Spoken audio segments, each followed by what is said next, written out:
人间李清醒，菲利斯的发掘者老李好一个金蝉脱壳。菲利斯和小刘的鼻祖级合作伙伴老李，成功从幕后走到了台前，和团队一路爆红，脱不了干系。老李打造了农村媳妇菲利斯，又打造了小刘和拉乌的日常生活。随着他们爆火的流量，他们也走上了直播带货的网红路。但是由于粉丝深挖菲利斯和拉乌只有旅游签证，他们不能出境有商业活动时，那一刻团队都是黑暗的。小刘不得不带着妻子拉乌丢下几个月的孩子，菲利不得不丢下自己年幼的儿子，只带了女儿返回坦桑尼亚。团队分工明确，只能在不同的国家扎根创业。老李也从幕后跑到了台前，做起了主角。如今老李也带着王珊珊的妈妈开播，光头强、刘丽菲、利拉乌深耕坦桑尼亚市场，盖起了超市，种起了坦桑尼亚的农田，一切看似都回归了正常。如今的菲利斯应该十分后悔，当初陪着拉乌和小刘回非洲了吧？可惜他也只能听从幕后团队的安排。4岁的菲儿本该是上学的年纪，却只能跟着妈妈在国外拍视频充当背景板。同龄的孩子早就能背儿歌认字了，可菲儿连一句完整的话语都说不利索。每次亲戚问起孩子的情况，菲利斯也只能打笑笑糊弄过去。当初网友们觉得他们创业也就忙活一阵子，谁能料到超市筹备拖了这么久。估计菲利斯看着手机里女儿懵懂的眼神，他心里直打鼓，再这么耽误下去，孩子以后上学受排挤可怎么办？想回到国内发展吧，可非洲那边钱都砸进去了，半途而废，更加不甘心。他们如今的立场可谓是进退两难啊。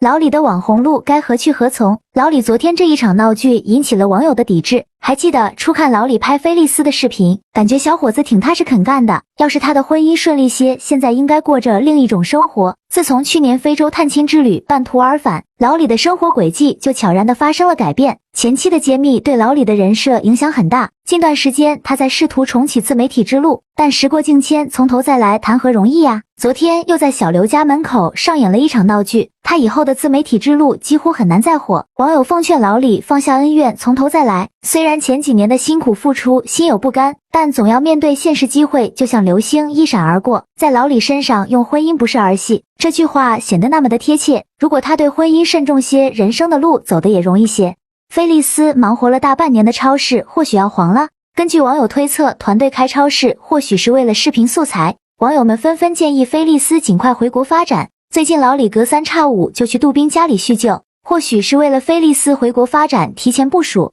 最近评论区炸开了锅，好多粉丝都在操心他的未来规划。菲利斯在非洲的视频内容太单一了，就连平时和家里人连线都是急匆匆的结束，以前视频里呈现的完美媳妇人设也都要消失不见了，大家忍不住吐槽，该不会是闹矛盾了吧？还有人翻出他3年前的旧视频，发现那时候的他孝顺长辈，嫣然一个好媳妇，现在呈现出来的只是一个拍视频的网红。话说这跨国婚姻本就不易，既要照顾着非洲娘家的生意，又要时刻惦记着国内的流量，换了谁都头疼。菲利斯已经从视频的主角变成了边缘人物，而从前那个默默无闻的拉乌已经凭借着自身的优势稳稳地占据了视频的流量。网友表示，团队有意打造拉乌和小刘夫妻恩爱的人设，而菲利斯独自一人难以支撑视频的主角，这也是为什么他的账号总是停更的原因。所以现在团队真正想培养的是拉乌和小刘。非洲的稻谷成熟了，菲利斯团队田间地头载歌载舞庆祝大丰收，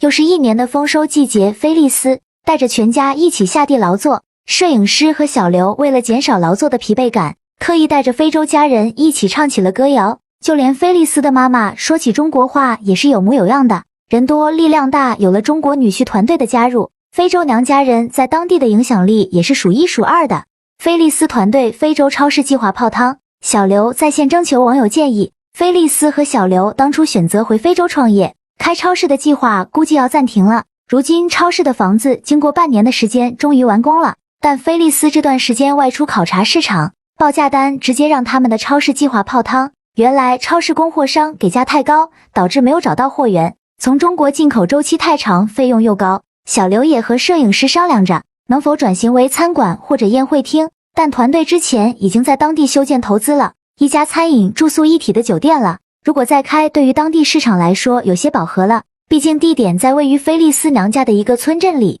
他们的这一举动也让网友质疑，团队众人并没有任何的计划和经验，就高调的创业未免也太儿戏了吧。